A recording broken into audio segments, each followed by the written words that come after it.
Water damage can occur easily, whether your phone takes a tumble into the pool, gets soaked in the rain, or falls into a small puddle. But there are steps you can follow to potentially save your device before succumbing to the water. Subscribe for more videos and tips. 1. Immediately turn off the phone. As soon as your phone suffers from water exposure, turn it off. Do not attempt to turn it back on. Doing so can cause short-circuiting. 2. Remove everything.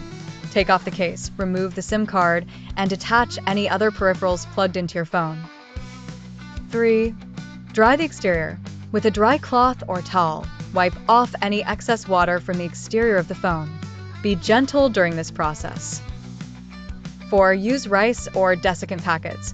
Submerge the phone in uncooked rice or desiccant packets. These materials are known for absorbing moisture. Let the phone sit in the rice or alongside the packets for 24 to 48 hours. 5. Avoid heat sources. It's tempting to use a hairdryer or place the phone near a heater, but avoid doing so.